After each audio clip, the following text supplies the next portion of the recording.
symbol tayo guys na binili kong ano, X. Ito nga yung simbolan natin. So, ito. Emirates. Simple lang siya naman. Madali lang ilagay yung mga parts niya. So, lagyan muna natin ng pakpak. Ganyan ba yan? Sa kabila. Ayan.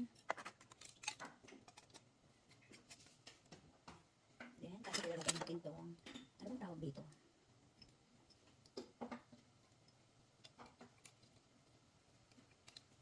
Ay.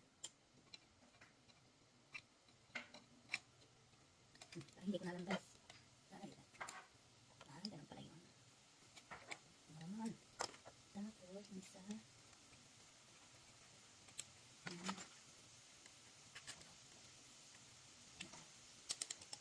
Bakal siya rin. Hindi siya plastic.